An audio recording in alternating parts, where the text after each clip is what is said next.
booktube, so I'm here to talk about the books I read this past week. Before I dive into that, I thought I'd talk about, I don't know, a little bit of life stuff, what I did this past week. I did a lot of overtime. The company I work for, they are getting a new software, a new program to use, and so I focused a lot of my time on cleaning up the old information to get ready, to have it get ready to transfer over to the new system with, without the kinks and the bugs there. And so along with that was learning this new program. And so yeah, lots and lots of overtime. And so I was just very tired come Friday. So that's why I didn't do a Friday Reads video.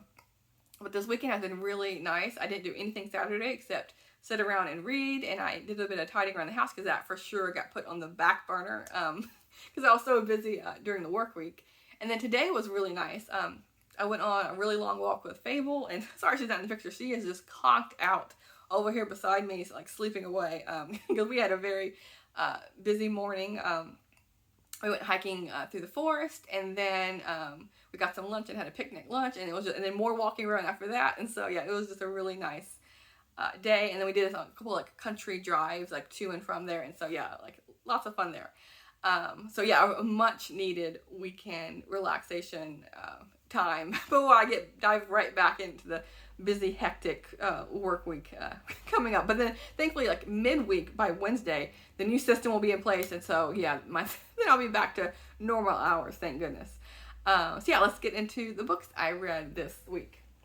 I'll start with the physical books.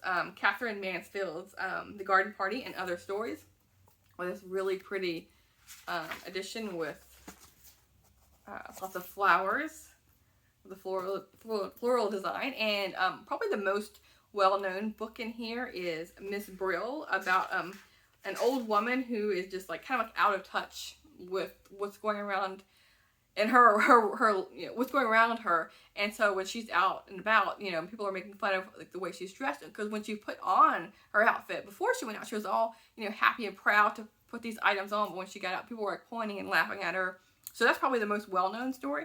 But yeah, all these books have like a, I don't know, kind of like average, everyday life, but they all have some kind of twist on them. And for sure, I want to reread this collection, and for sure her other collection. Like maybe I can get like a complete collection, like I have of Flannery O'Connor, along with a couple other authors.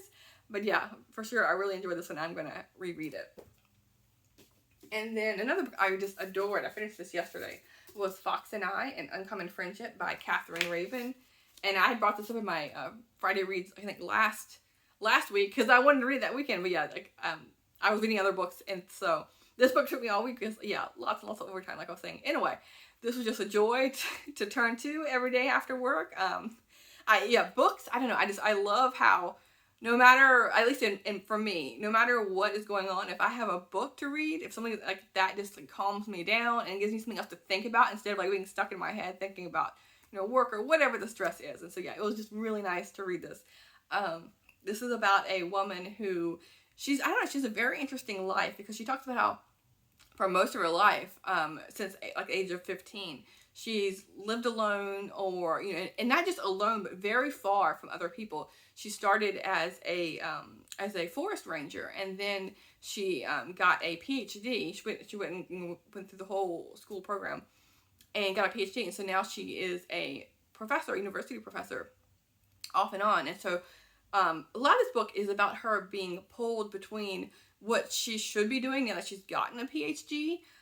She should be like teaching at this like flashy college, or this life that she's really enjoying of living out in the middle of nowhere in eastern Montana, and just living on the land and just enjoying that. But she also makes a point of like, it's just not that she's out in the middle of nowhere and enjoying the land. She's talking about she's working the land, and she is keeping it maintained for all these animals that are living there. And she talks about it's not, even though she owns the house, she doesn't own the land, even though she does, because it's all the animals that are there, not her. That all being said, this is mainly that's like half the story. The other half is her relationship with this fox, because even though she doesn't really, it's not that she doesn't get along with humans, it's that she doesn't really prefer their company.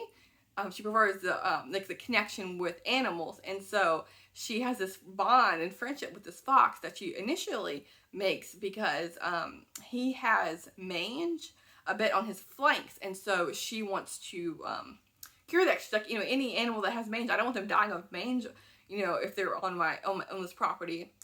And so, and she was talking about how, afterwards, I was looking at some interviews of her on YouTube, and she's talking about how in England they have this medication that you can get from the veterinarians, but here in America you can't. And so she was like trying to find ways of curing it. And so if you put garlic in their food, then that can possibly cure the mange. And so she was like luring him in to feed him egg yolks with lots and lots of garlic to remedy this. And so they have this bond that starts forming from there. And so she starts reading books to him, like Little Prince and Frankenstein, and she also ruminates on those two books in here. And so yeah, anyway, it was just a delightful book. I feel like I'm not doing it justice, but yeah, this was just a great book to read, and pretty short too. It's like 200 or so pages in the author. I'll show you the author cover here.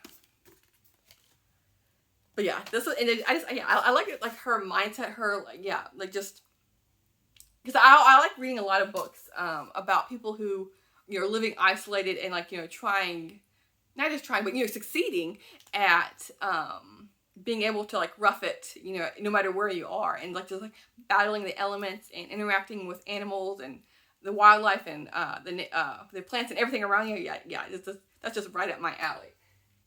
Let's see. I then have Cross Creek by Marjorie Kinnan Rollins, and I'm not really going to talk about this much because I feel like I've talked about it. I feel like in a lot of my weekly videos, but I don't know if you're tired of hearing about it. I feel like I'm tired of talking about it in a way, even though it's a really good book. This is about her, Marjorie's, her homestead that she has, like how she was drawn into this middle of nowhere orange grove, and it's all about this, not even a town that she's in, just the people that she's around, and her her funny witticisms on them, and her caricatures of how they act, and there's little snippets of these different people. It was really a great read, just because you felt like you were living in this town. I felt like I could watch these people and knew who they were, even though they were probably long dead by now. I then have Jessie Ramsey, Pet Sitter by Ann M. Martin. This is book 22 in the Babysitter's Club, and I had recently read last week or so. I know the book inside, it's borrowed it from my library. This just happened to come up, and so I read Babysitter Club book back to back. But this is about Jessie, who is one of the younger members of the Babysitter's Club, and she has a week free from her busy schedule of ballet dancing and a couple other school programs, and so she has this free time to babysit tons and tons of animals. This house is just crazy. There was 3 or 4 dogs, 3 or 4 cats, hamsters and birds and fish and turtles. I can't remember, all sorts of stuff. I was like, this house is like a menagerie. But so yeah, it was a cute story. I then have Mr. Midshipman Hornblower by C.S. Forster.